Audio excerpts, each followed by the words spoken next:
Muito bem, boa noite a todos. Vamos lá? Começar mais uma semana com as nossas lives. Opa, Marjô sempre conosco aí, Luzia, pessoal entrando. É isso aí, vamos lá, vamos retomar os trabalhos, né? Nossa primeira live, a Maitê Tossa também. Vamos lá então retomar a nossa live, nosso ciclo, né? De lives. Primeira live do mês de agosto, né? Mês dos advogados, né? Que nós vamos ter aí o dia dos advogados e tudo mais. Vamos que vamos. Vamos lá, né? Pronto, ó, o professor Adonias aqui já pediu aquilo para a gente começar o bate-papo.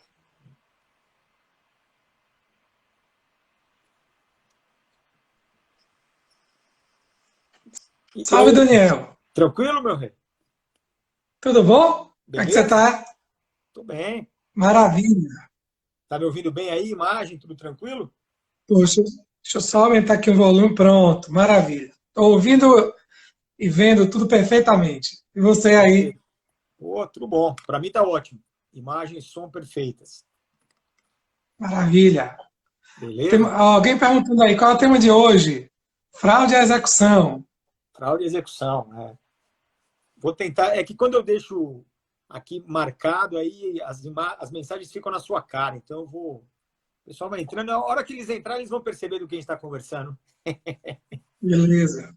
Mas deixa eu fazer a sua apresentação aqui antes da gente propriamente começar, né? Hoje nós estamos aqui com o professor Antônio Adonias Bastos. Ele é doutor e mestre em processo pela Federal da Bahia. Ele é professor da Federal da Bahia e da Faculdade Baiana de Direito. Ele é conselheiro federal da OAB pela Bahia, presidente do CESA Bahia e também advogado, né? E nos brindou aqui com a sua disponibilidade para a gente conversar um pouquinho. Ele já adiantou o tema, né? Para a gente falar um pouquinho a respeito da fraude e execução. Adonias, obrigado, viu? Muito obrigado pela sua participação. Eu que agradeço, Daniel. Tô vendo que o causa decidida disse aí, ó. Vim só pelo sotaque do amigo Adonias. O sotaque dos baianos faz sucesso. É, Esse aí foi o professor Rodrigo que Tá falou? bom? Foi, né?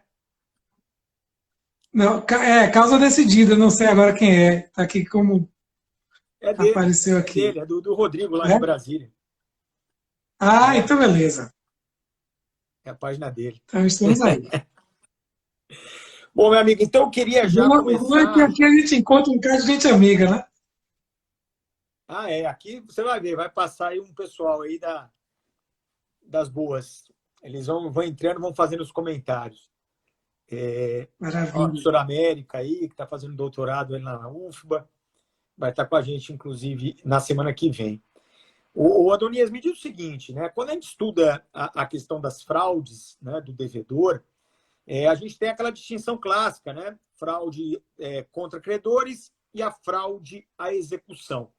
Eu acho que seria legal a gente começar com essa distinção entre essas duas já clássicas espécies de fraude, né? Uma tratada lá no Código Civil e a outra tratada no CPC. Certo. Veja bem. Primeiro que esse tema fraude à execução, né? As duas fraudes, a fraude contra credores e a fraude à execução, primeiro são dois temas meio áridos, né? Eu costumo dizer que estudar a execução é estudar processo e estudar o direito material. Não adianta saber só o direito material e não saber o processo, e também não adianta saber o processo e não saber a parte de obrigações, fundamentalmente. No caso da fraude contra credores, ela está regulada lá pelo direito material, pelo Código Civil, e é considerada como uma causa invalidante, né? Então, a gente temos o plano da existência, o plano da validade e o plano da eficácia, né? Então, a fraude contra credores atua aí nesse plano intermediário, que é o plano da validade dos atos jurídicos. Então, a fraude tem alguma divergência na doutrina, mas a doutrina majoritária, até por determinação do Código Civil, entende que provoca a invalidade. E veja, sendo uma fraude que está regulada pelo direito material, ela atinge, como o próprio nome diz, o credor. Não é que seja uma fraude, a fraude contra credores e a fraude de execução, as duas são fraudes, portanto, tem que ser combatidas, tem que ser evitadas. Mas na fraude contra credores, ela acontece quando ainda não há litígio instalado perante o judiciário. Imagine você a situação que alguém vende um bem da vida, que você eventualmente me venda um automóvel, um imóvel, e que antes mesmo do vencimento da obrigação, ou antes mesmo de eu ajuizar uma ação contra você, você vende para outra pessoa. Na realidade, esse seu ato de vender para mim e depois vender para outra pessoa está atacando o meu interesse, o interesse do credor. É bem diferente da fraude à execução, porque a fraude à execução é mais grave mesmo. Por quê? Porque eu já ajuizei a ação contra você, você já foi citado, e aí depois da citação, depois de você ter conhecimento formal do processo, você vem e pratica o ato fraudulento. Ou seja, você aliena o bem da vida para uma outra pessoa. Veja, aí você não está frustrando só o meu interesse como credor, mas você também está frustrando a própria atividade jurisdicional. Ou seja, no momento que você é citado, que o réu é citado, sabe que existe o processo. Veja, por isso que o artigo 240 do CPC diz que a citação torna a coisa litigiosa. O que significa isso? Significa que a partir daquele momento, o réu já sabe que existe a demanda contra ele. Então, ele não tem mais escusa, ele não tem mais como alegar boa-fé subjetiva. Ele objetivamente sabe que existe aquela demanda contra ele, ele sabe que se ele sair perdedor naquela demanda, aquele bem da vida vai responder pela futura execução. Então, na hora que ele vende o bem, na hora que ele frauda, ele pratica um ato de fraude, nesse exemplo que a gente está dando dele vender o bem, ele está frustrando não só o interesse do credor, que é um particular, mas está frustrando a própria atividade jurisdicional, portanto, a própria atividade do Estado juiz, né?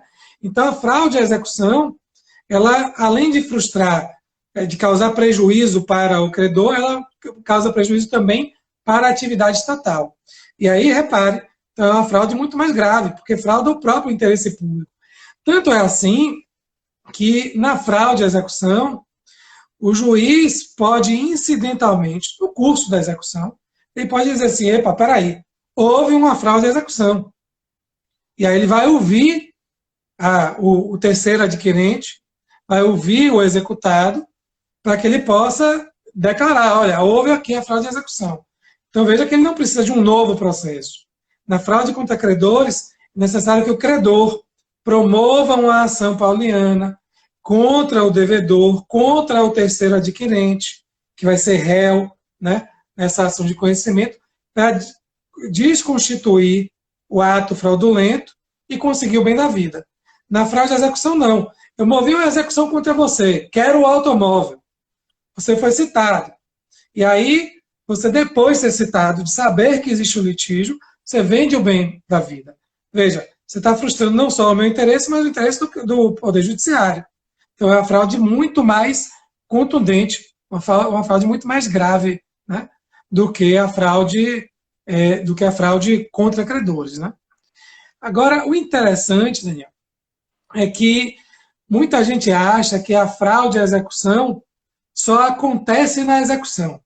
Eu costumo dizer que esse é um tema que merece assim, um estudo aprofundado, porque a gente chega aí na cadeira de execução, sobretudo nessa parte da fraude, da responsabilidade patrimonial.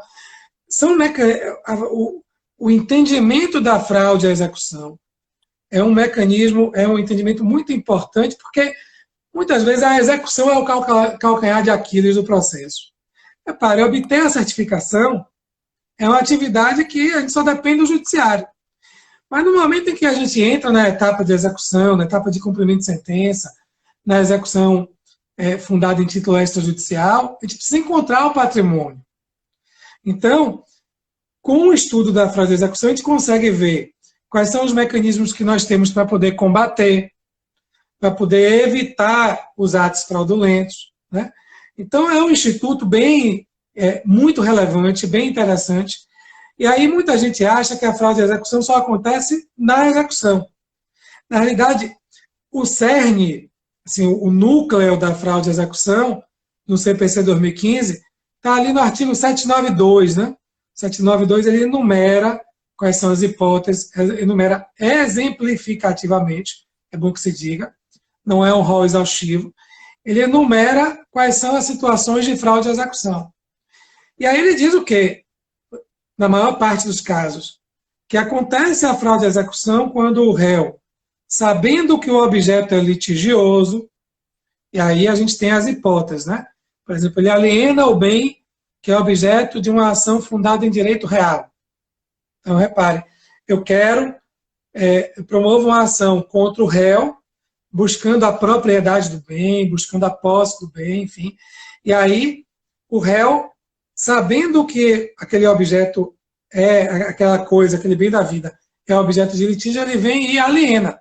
Repare, saber que o bem é objeto de litígio não quer dizer que o processo já esteja na etapa de execução. Porque eu ajuizei a ação, citei o réu, ainda na ação de conhecimento, ainda na etapa de conhecimento. Ele aliena o bem. Veja, eu não tenho como declarar nesse momento, ainda, na etapa de conhecimento, que houve a fraude de execução. Por que não? Porque é possível que no final o réu saia vencedor. Se ele sair vencedor e o juiz disser, não, o bem pertence ao réu mesmo, está resolvido. Veja, mas se no final o juiz disser, o bem pertence ao autor, réu, entregue o bem da vida para o autor. Aí o que vai acontecer? Aí o autor vai dizer, bom, então vamos lá, decisão transitada em julgado, agora eu quero o cumprimento da sentença. Quando eu vou buscar o bem da vida, aí eu descubro que o réu alienou o bem da vida lá na etapa de conhecimento. Veja, então a alienação aconteceu ainda na etapa de conhecimento, eu saí vencedor na sentença, a decisão transitou em julgado, deixa eu até aqui acender a luz, gente, que eu esqueci, que a decisão transitou em julgado, e aí eu procuro o bem da vida e não acho. Repare, eu só tenho como declarar que houve fraude à execução lá na etapa de execução, na etapa de cumprimento de sentença. Mas a alienação pode ter acontecido antes da sentença. Para que a fraude de execução se caracterize, é necessário que o bem tenha sido alienado depois que o réu tenha sido citado. Ou que ele saiba do processo. Na realidade é isso, né? Não é que ele tenha, porque a citação torna em controvérsia. Réu, você foi citado, você sabe do processo, não tem para onde correr. Mas há julgados interessantíssimos do STJ, dizendo assim, por exemplo, o autor conseguiu provar que o réu sabia do processo antes de ser citado. Por exemplo, o processo foi amplamente veiculado na imprensa, a existência daquele processo. Então, o réu sabia disso.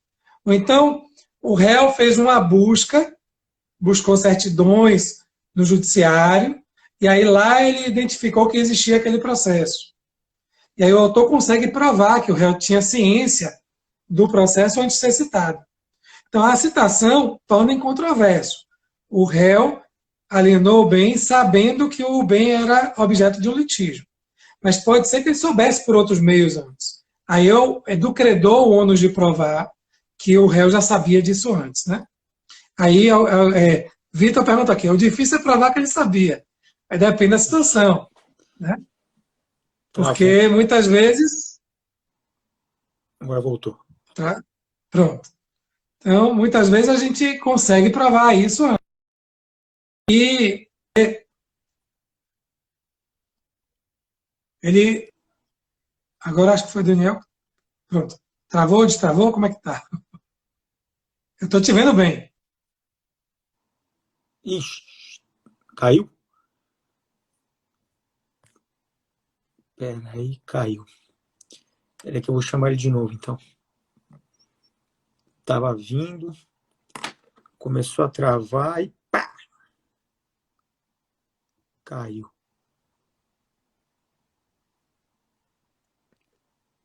Pronto.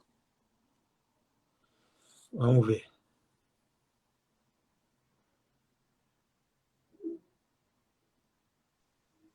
Voltei. Voltou. Travou, aí caiu. Então, há como caracterizar uma alienação feita antes da execução como uma execução em fraude à execução. Né? Vou fazer uma perguntinha, Donias. Você acha que é possível essa configuração de fraude à execução com a citação naquela ação probatória autônoma, onde ainda não há um objeto litigioso, mas, na verdade, você está se preparando para, eventualmente, tornar um objeto litigioso? Sim. Eu acho que depende de como a pretensão é formulada. Né? Porque, veja, se o autor, se uma das partes, né, melhor dizendo, naquela ação autônoma de produção de prova, disser, olha, eu quero produzir a prova porque sou credor da parte contrária. Eu quero produzir a prova porque quero esse bem da vida aqui. E não tenho ainda os documentos, não tenho ainda a prova oral, muitas vezes, para obter esse bem. Na realidade, para dimensionar qual é a probabilidade do meu direito. Mas eu já estou dizendo, olha, entendo que sou credor. Então, eu acho que ali ele já está veiculando já está deixando claro qual é a futura pretensão dele. Né? E aí, veja, o réu sabe que o objeto não é litigioso ainda, bem verdade, mas sabe que a alienação daquele bem pode colocar em risco a futura prestação jurisdicional. Acontecia uma coisa parecida, e há alguns julgados do CPC de 73 que eram assim parecidos. No CPC de 73 existia aquela ação cautelar de protesto. Lembra? A galera que estudou ainda no CPC de 73, advogava já no CPC de 73. Lá naquela ação cautelar de protesto, para que ela servia? Ali eu não veiculava uma pretensão dizendo estou cobrando, eu quero o bem. Na realidade, você estava dizendo o quê? Estou protestando. Né? Então, você está tornando a outra parte ciente de que você está exercitando uma pretensão e que você está dizendo, olha, entendo que eu tenho esse direito. Né? Então, ali, há julgados do STJ da época, do CPC 73, dizendo assim, bom, então, o réu sabia que o bem era objeto da pretensão do autor. Né? E se ele sabia, se ele alienar o bem, não é que ele não possa. Isso a gente tem que deixar claro. Não é porque o réu foi citado que o réu não pode alienar o bem, não, gente. Porque se fosse assim, qualquer um que fosse réu estava com seu patrimônio absolutamente indisponível, né? Indisponibilizado. O réu vai poder alienar o bem, ele só corre o risco. Se ele alienar o bem, depois dele saber formalmente que existe uma demanda, existe uma pretensão veiculada contra ele, ele sabe ali que aquele bem estará sujeito a uma futura execução.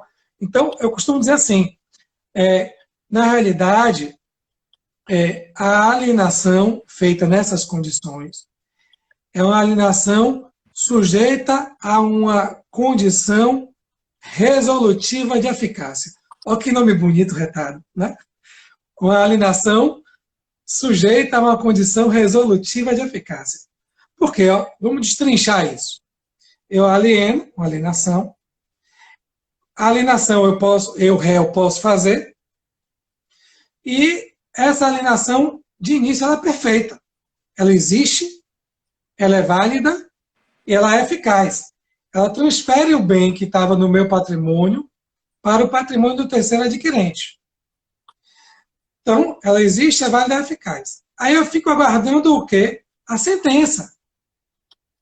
Se sobrevier uma sentença favorável ao réu, uma sentença que diga, olha, o réu tem razão, o bem da vida pertencia a ele. Pronto. A alienação continua sendo existente, válida e eficaz. Agora, Se vem uma sentença contra o interesse do réu, dizendo réu, entregue o bem da vida para o autor. Olha como muda tudo. A alienação continua existente, continua válida, mas ela perde a eficácia. Ou seja, a eficácia translativa de tirar o bem do patrimônio do réu e colocar o bem no patrimônio do terceiro, essa eficácia ela desaparece para o autor da ação. Ou seja, o autor da ação vai dizer, essa alienação é ineficaz para mim. Então, eu quero penhorar esse bem. Então, é uma alienação que foi feita sob uma condição. Qual é a condição?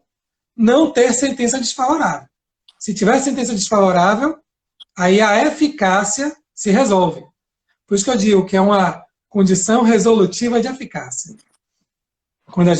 Quando o réu aliena um bem,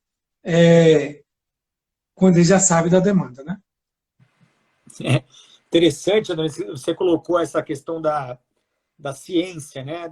A ciência do devedor de que existe a demanda, e aí quando há a citação, está formalizada a ciência pela via processual adequada, mas que o STJ entende que você pode provar, né, que ele já sabia mesmo antes de ser citado. E é interessante porque, né, uma historinha breve. A época que eu dava aula para graduação, eu não dou mais, eu dava trabalhos escritos, né, e eu exigia que o pessoal fizesse escrito mesmo, né, à mão. Causava uma comoção, né, porque o pessoal não estava acostumado, já queria fazer aquele recorte e cola, né, na internet. Então, eu falei, meu, pelo menos o trabalho de copiar da internet à mão você vai ter. Tá? E aí, nisso, o pessoal entregava os trabalhos, e aí tinha uma aluna, que era uma aluna bem difícil, né, vamos dizer assim. E aí, era um trabalho para 4, 5 laudas, era um negócio simples ali. E ela fez 40 laudas. Né? Eu falei, bom, vamos lá, né? Aí eu tô lá no meio da correção, o que ela fez? Ela botou no meio de um parágrafo uma frase assim, professor, se você estiver lendo, faça um X vermelho aqui. E continuou o parágrafo. Porque ela tinha certeza que eu pedia os trabalhos, não corrigia nada, não lia nada, e aí ela me expor na frente da classe, essa é aquela desgraça. Né? Mas eu vi, né? Aí fiz o X vermelho, chamei lá na frente, dei um escorrega nela e tal. Mas por que eu estou contando essa história? Porque anos e anos depois, eu estava lá advogando para um cliente, o cliente tinha uma série de problemas com uma empresa, 2 empresas, tal, né, multi-conflitos, e um deles já tinha gerado uma execução e o pessoal estava dilapidando o patrimônio e a gente não conseguia citar. Mas numa outra questão, a gente estava chegando num acordo e eu fiquei de mandar a notificação com os termos finais, tal, para a gente fechar o acordo. E aí eu fiz exatamente a mesma coisa.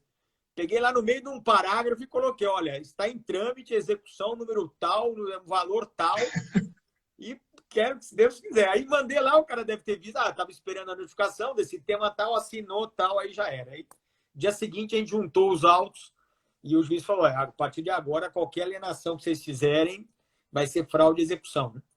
Não ganhei um amigo, vou dizer para você, viu, Adonias, mas... É aquela história, né? Mesmo as coisas mais dramáticas você aprende, né? E não esquece mais, né? A aluna tentou me pegar, não conseguiu, mas eu peguei o advogado adverso. E aí a fraude acabou. Depois já saiu tudo um grande acordo com o seu ela acabou te ensinando como é que notificar o outro. Você, Você viu? Você viu só? Sempre se aprende alguma coisa. E lá no início, como você comentou, que a fraude de execução ela é mais séria, né? Que a fraude contra credores, porque a fraude é um passa-moleque, né? É o devedor dando um passa-moleque. E aí dá um passa-moleque no credor, Instituto de Direito Civil, Direito Material, tratado pelo Código Civil, Direito Privado. Aí pôs o juiz no meio, né? O juízo no meio, aí a coisa fica mais séria e tudo. Mas aí eu acho curioso, né? Porque em razão dessa maior seriedade, há algumas consequências, mas uma delas é a tipificação como ato atentatório à dignidade da justiça, com a aplicação da multa, né? Mas a multa, o valor da multa é revertido em benefício do credor, né? E aí a conta não fecha, né?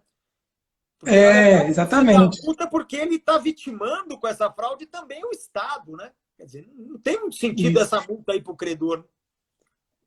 E tem uma coisa interessante que a gente geralmente não estuda, porque não está na área do direito processual civil. Mas existe o tipo penal, sabia? Da fraude à execução. Existe o tipo penal e se ficar caracterizada mesmo, não tem os mesmos, alguns requisitos são os mesmos, mas outros não são. Então, por exemplo, na fraude à execução aqui para a gente no direito processual civil, do ponto de vista do réu, ela é aferida objetivamente, né? Ou seja, eu não preciso perguntar, réu, você tinha a intenção de fraudar?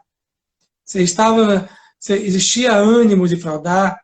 Porque na fraude contra credores é necessário provar o consilium fraudis. Na fraude à execução, do ponto de vista do réu, não do terceiro adquirente, mas do réu, eu não preciso dizer, réu, você tinha ou não tinha intenção, você tinha um ânimo ou não tinha. Por quê? Eu vou aferir objetivamente. Por quê? Porque ele foi citado, sabia da demanda contra ele, sabia que aquele ato que ele estava praticando podia esvaziar uma execução, e aí eu vou lá dizer, bom, então independentemente do seu ânimo, de você querer ou não fraudar.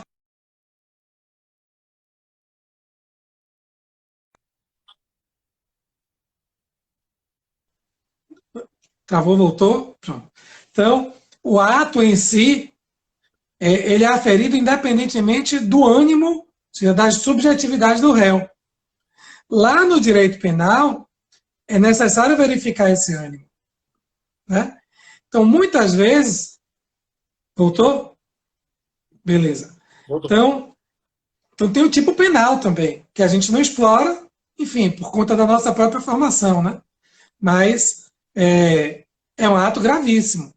E aí ele pode responder exatamente por ter fraudado o Poder Judiciário. Né? Então é uma fraude muito mais grave, efetivamente. E tem essa questão da boa-fé do terceiro aí, que eu acho que alguém já perguntou aí, acho que foi Vitor, não foi? Foi o terceiro adquirente, como é que fica? Esse aí tem que tomar cuidado quando vai comprar as coisas. Né? Porque quando qualquer pessoa vai comprar alguma coisa, a pessoa tem que se cercar dos cuidados. Né? Eu tive orientando já antes do CPC de 73, que escreveu sobre isso, na época em que saiu aquela súmula 375 do STJ. Né? Porque a jurisprudência brasileira toda dizia o seguinte, bom, é ônus do credor provar a má-fé do terceiro adquirente. E isso é quase impossível, né? Por que é quase impossível? Porque você não entra, é muito raro o terceiro adquirente dizer, bom, eu realmente estava de má fé, adquiri o bem.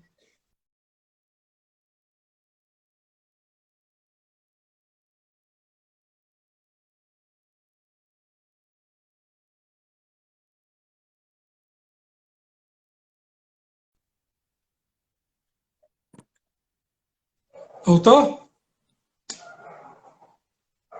Voltamos? Travou, peraí. Estou aqui.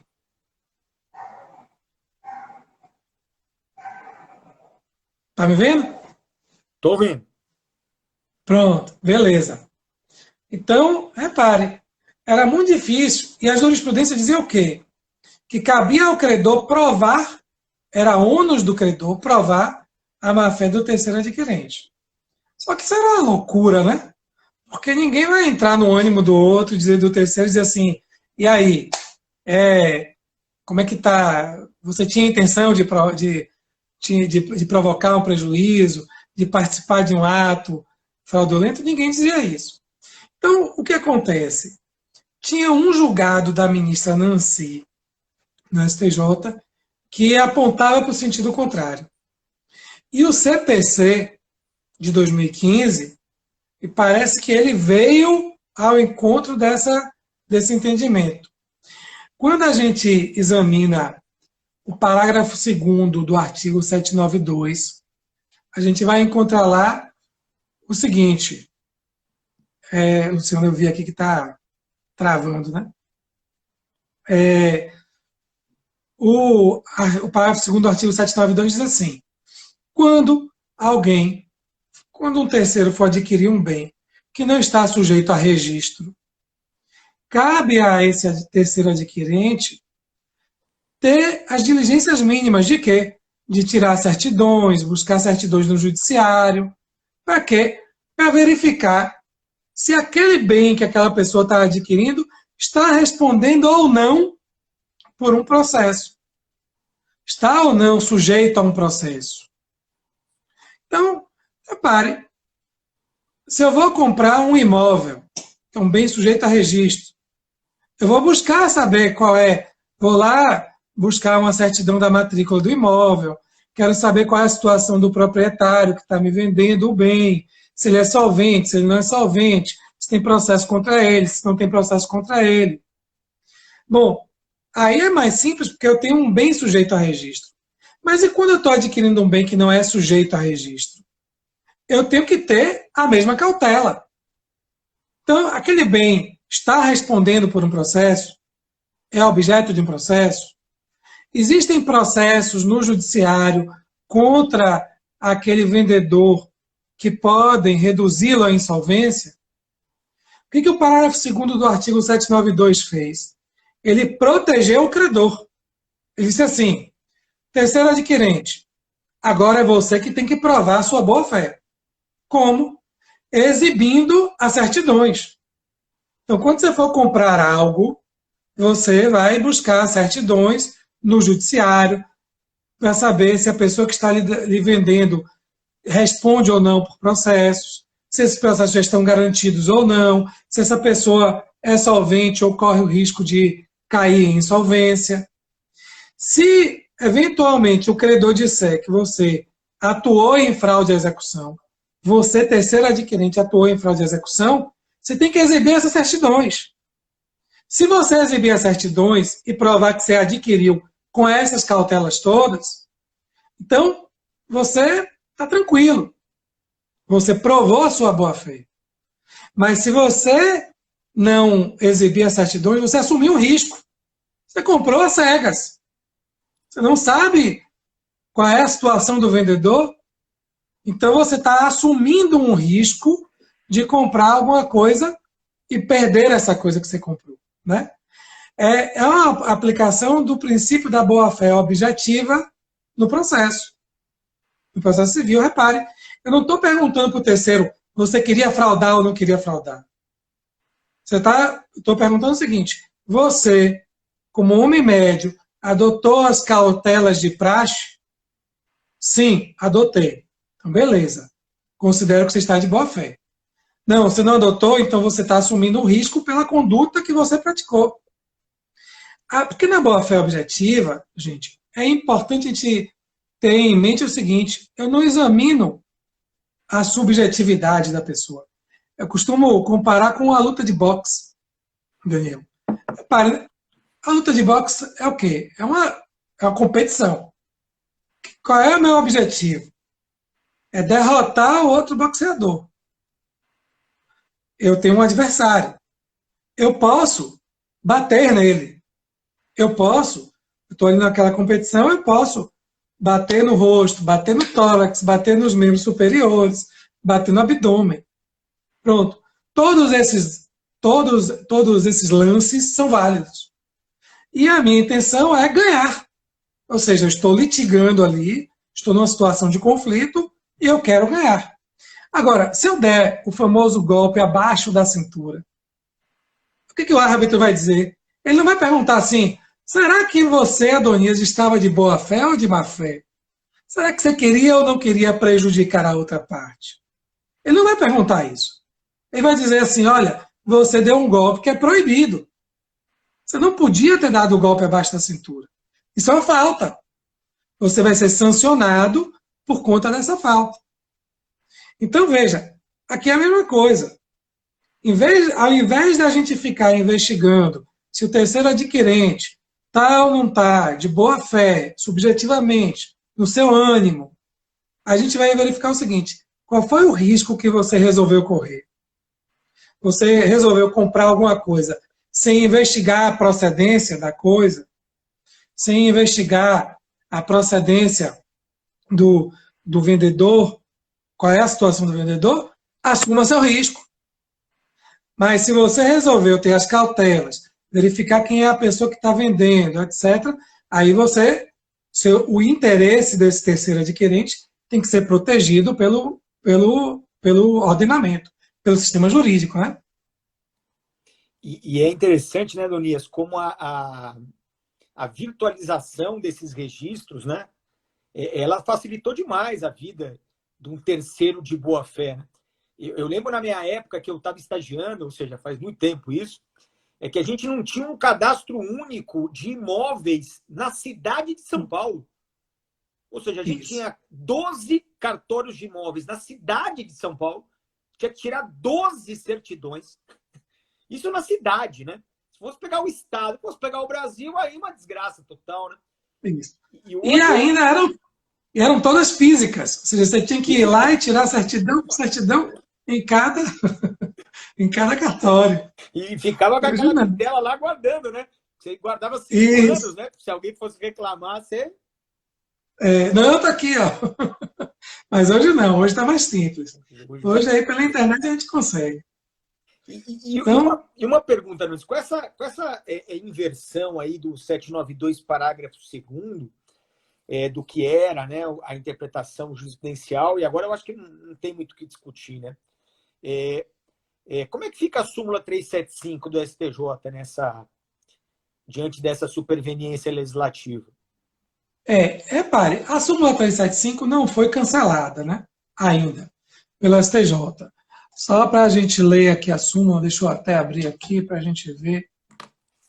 Ela diz assim, expressamente: o reconhecimento da fraude à execução depende do registro da penhora do bem alienado ou da prova da má-fé do terceiro adquirente. Então, ela tem duas partes, né? Primeiro, depende do registro da penhora. E aí, Daniel, eu acho que o CPC de 2015 veio assim para poder tutelar e proteger muito o credor. Por quê? Porque diversos artigos do CPC hoje permitem que o credor, independentemente de determinação judicial, possa realizar as averbações. Rapaz, eu tive um caso, logo que o CPC 2015 entrou em vigor, foi interessante. Porque a gente ajuizou uma execução, né? Aí pegamos aquela certidão de distribuição da execução e fomos averbar. Peguei para o cliente e falei, cliente, está aqui a certidão, averba aí. O que o CPC permite, gente? Que eu possa pegar uma certidão dessa e eu mesmo, eu credor, independentemente de ordem judicial, posso ir nos cartórios, posso ir no Detran, posso ir nos órgãos de registro e sair registrando lá, averbando a certidão. Para quê? Para que terceiros saibam que existe aquela execução e, portanto, não adquiram aqueles bens. Ou, se adquirirem, não vão poder alegar a boa-fé, porque vão saber de antemão que existia uma execução contra aquele devedor, porque eu averbei junto ao cartório de imóveis, averbei junto ao Detran e assim por diante. A mesma coisa, quando a gente faz a penhora, eu posso pegar o mandado de penhora, levar no cartório de imóveis, sem ordem judicial, sem determinação judicial, e averbar. Então, hoje em dia, com o CPC 2015, o credor não precisa mais de uma determinação judicial. Porque no CPC 73 ele precisava. Juiz, estou requerendo que você determine a averbação. Aí o juiz deferia, expedia um mandado de averbação, mandava para o cartório. Agora não. Agora é o credor. Veja como o credor está guarnecido nessa situação. Aí eu estava contando do caso que eu tive, foi o seguinte, o CPC 2015 tinha acabado de entrar em vigor. E aí eu falei, porra, vou requerer a averbação, vou pedir ao cliente que averbe essa penhora no cartório. E aí, entreguei para ele o auto de penhora, para ele levar. Aí eu acho que o cartório não sabia ainda da mudança. Ele falou, não, a gente não averba assim, não. precisa de uma ordem judicial. Aí o cliente voltou para mim, né? Falou assim, ele falou que só verba se tiver uma ordem judicial. Mas eu falei, mas não precisa. Aqui o CPC, mostrei o artigo, diz que não precisa, basta você levar lá. Aí o cliente voltou lá, mostrou o CPC. Aí eu falei, não, só aceito com ordem judicial. Porra, bicho, fiquei num drama. Porque aí eu fui conversar com o juiz, né? Excelência é o seguinte, o cartório não tá querendo averbar a penhora. Aí o juiz falou, mas não depende mais de ordem judicial, não. Aí eu falei, eu sei disso. Só que vou fazer o quê? Vou, sei lá, impetrar o mandado de segurança? O que eu vou fazer? Aí ele falou, o senhor está numa situação complicada. Aí eu falei, já sei o que eu vou fazer. Fiz uma petição, Daniel. Fiz uma petição requerendo que o juiz determinasse a averbação. Aí o juiz indeferiu. Falei assim, não, indefiro, porque o artigo tal do CPC 2015 diz que não depende mais de determinação judicial e a parte deve fazer ela própria, diretamente. Aí o que eu fiz? Aí eu peguei esse despacho de indeferimento, entreguei para o cliente e falei, pronto, leve lá. Aí o cliente foi lá no cartório, aí o cartório falou assim, agora tudo bem, agora que o juiz está dizendo que é possível averbar sem ordem judicial. Eu falei, ou seja, a lei dizia expressamente que o cara não conhecia porque tinha acabado de entrar em vigor, mas aí quando o juiz disse, não, agora pode, aí o cara falou, beleza, então eu averbo. Então, repare, essa é a primeira parte. A segunda parte da súmula 375, que é a parte complicada. Você caracteriza-se a fraude de execução quando houver o registro da penhora ou quando for provada a má-fé do terceiro adquirente. Essa súmula foi editada ainda na vigência do CPC de 73. Então, ela condizia com a jurisprudência predominante na época. E parece que hoje ela está aí ultrapassada, né? Ou seja, ela está superada. Não foi ainda formalmente cancelada pelo STJ, então se a gente buscar, ela ainda está lá, mas ela não condiz mais com o sistema. Eu acho que a única interpretação possível dela é a seguinte, é interpretar aplicando o princípio da boa-fé objetiva. Ou seja, quando ficar provada a má-fé do terceiro adquirente. Mas aí a pergunta é, de quem é o ônus de provar? Não é mais do exequente, não é mais do credor. Agora o ônus de provar a sua boa-fé é do próprio terceiro adquirente. E como é que ele prova isso? Exibindo as certidões.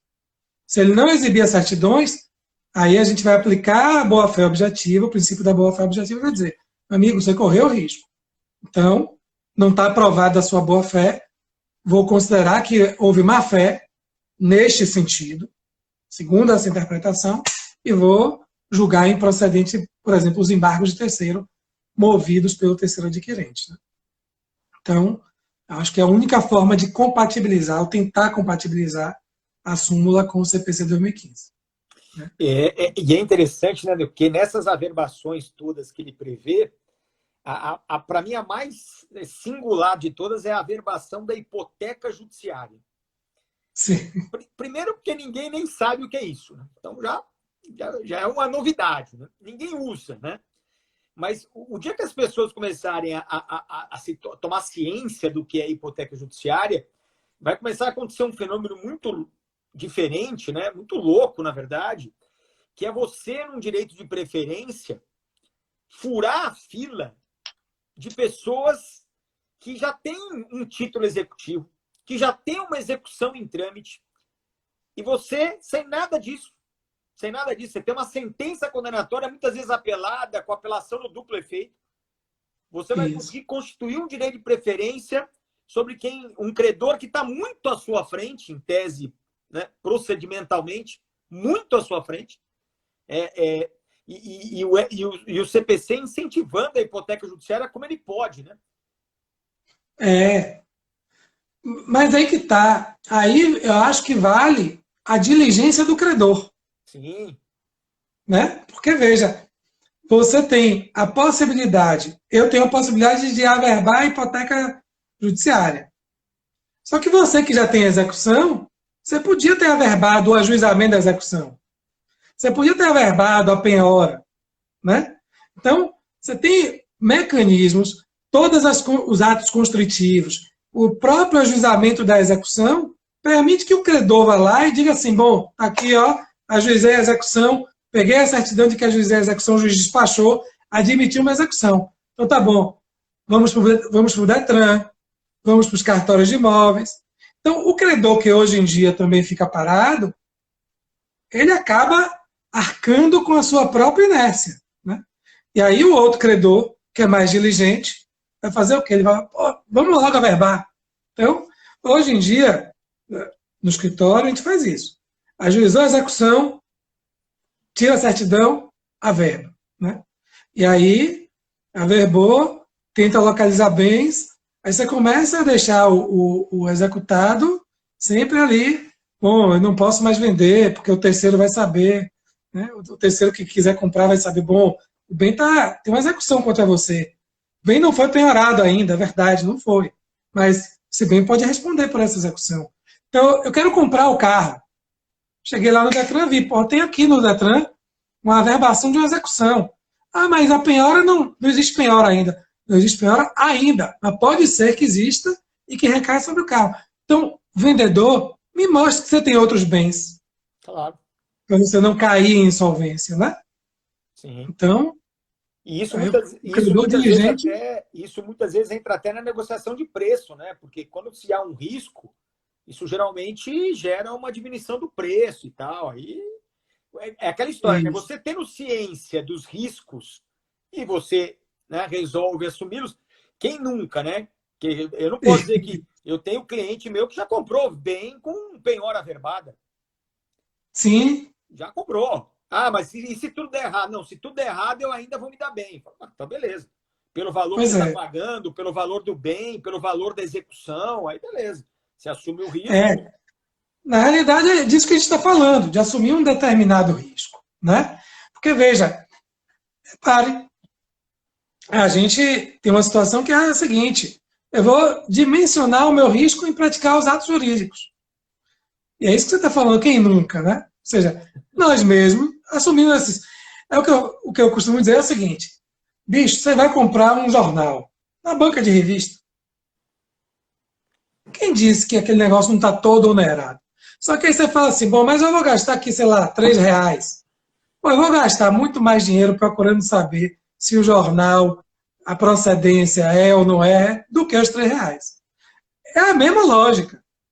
Se eu encontro uma excelente oportunidade, encontro um bem que vale muito mais, que vale, vamos lá, R$100.000, eu encontro ele por R$10.000. Então o cara fala assim, bom, para mim é um bom negócio. Eu assumo esse risco. Então, do que nós estamos falando? Isso aqui é importante. Quando a gente fala aqui na fraude, a execução, a gente não está fazendo um exame moral. O cara é um fraudador. Isso aí, a gente não está fazendo esse exame. O que a gente está dizendo? A gente está dizendo o seguinte, você está praticando um ato, você está assumindo um risco ou não está assumindo risco. Qual é o grau de segurança que você tem, que você quer, né? Para saber quais são as cautelas que você vai adotar. Né? Do ponto de vista do terceiro adquirente, é isso. E aí ele assume alguns riscos, que às vezes é um bom negócio. As empresas sempre fizeram muito isso. Quando uma empresa compra outra, né? A gente é muito contratado para fazer as due diligences. Né? O que são as due diligences? Nada mais são do que isso. Uma empresa está examinando se compra ou não compra outra. O que ela quer saber? Qual é o passivo trabalhista? Qual é o passivo fiscal? Então ela vai lá e vai dizer assim, bom, e aí? Tira as certidões. Vamos buscar, vamos examinar esses processos para saber se essa empresa que eu estou comprando é solvente ou não é solvente, se o negócio que eu estou fazendo é bom ou não. Porque ela sabe que depois que comprar a outra empresa, quando uma comprar a outra, ela sabe que ela vai responder pelo passivo fiscal. Ela sabe que ela vai responder pelo passivo trabalhista. Só que cai nisso que você está dizendo, Daniel. O empresário vai pensar o quê? Bom, Não é que eu não vou fazer, é que eu vou fazer se for um bom negócio, porque já vai estar embutido no preço. E aí depois, pode ser que eu tenha lucro e consiga pagar esse passivo. Né? Agora, se o cara entra às escuras, sem fazer due diligence, e aí depois descobre que tem centenas de milhares de processos trabalhistas, um abraço. Aí ele quebra. Né? É aquela história, né? Quem não tem competência tem que contar com a sorte, né? Se faltar as duas, aí o sujeito está na roça. O Adonis, e deixa eu perguntar, nesses casos da fraude, do inciso 2 e 3, que fala dessas averbações variadas, você defende que aqui seria uma fraude à execução com a dispensa do eventus damini? Espera aí que eu dei uma travada na imagem. Você começou a falar e travou. Que aquelas hipóteses... Dos incisos 2 e 3, que fala das averbações, se ali a gente também exige o eventus damini ou não? Acho que não, que naquelas situações não são. Só para o pessoal ficar a par aí do que a gente está falando, nos artigos 792, incisos 2 e 3. O 792, gente, é o centro da tipificação da fraude de execução. Né? Ele diz lá, ó, a alienação ou oneração de bem é considerada fraude de execução, e aí vem os incisos. Aí o 2 diz, quando tiver sido averbada no registro do bem, a pendência do processo de execução na forma do 828, que é aquilo que eu estava dizendo. Ajuizei a execução, peguei a certidão, levei lá no cartório. Ou, no número 3, quando tiver sido averbada no registro do bem, hipoteca judiciária ou outro ato de constrição judicial originário do processo onde foi arguída a fraude. Então, repare, são duas situações em que a gente refere objetivamente. E aí eu não preciso estar preocupado com o resultado. Né? Houve dano ou não houve dano? No momento em que eu tenho, lá no inciso 2, aquela certidão do artigo 828, eu levei a certidão e averbei em vários órgãos. O terceiro que adquire, ele vai dizer assim, bom, estou vendo aqui que o devedor tem outros bens. Eu estou adquirindo um automóvel, mas vejo que ele tem imóveis. Ok? Beleza. Então, eu sei que estou adquirindo este automóvel correndo um risco. E aí, Daniel, repare, não é porque ele tem outros imóveis que o automóvel está livre da execução. Percebe? Por vários motivos. Por vários motivos. Primeiro, porque a gente tem aquela ordem preferencial de penhora. Em segundo lugar, o automóvel, muitas vezes, pode ter muito mais liquidez de mercado. E é liquidez no sentido da economia. O que é liquidez? O conceito de liquidez, no sentido da economia, um bem é tanto mais líquido, possui tanto mais liquidez, quanto for mais fácil a alienação dele, a conversão dele em dinheiro. E aí, em alguns lugares, é muito mais fácil vender um automóvel do que vender um imóvel. Né? Aquela ordem de preferência é uma ordem preferencial. No meu Teoria Geral da Execução, quando eu vou explicar essa ordem preferencial, eu falo isso. Assim, pedras e metais preciosos. Estão lá no meio do artigo. Só que penhorar pedras e metais preciosos, que no artigo está depois, muito depois de automóvel, por exemplo, veículos de via terrestre, etc. Depende. Se você for para um lugar de franca extração e comércio de pedras e metais preciosos, se você for para Serra Pelada, lembra de Serra Pelada? Lugar de extração de ouro, etc. Vender, penhorar ouro e vender ouro ali deve ser muito mais fácil do que penhorar e vender imóvel, do que penhorar e vender carro. Né? Então, veja, eu averbei, eu peguei a certidão de que ajuizei a execução e averbei em vários registros, no Detran, nos cartórios de imóveis, etc.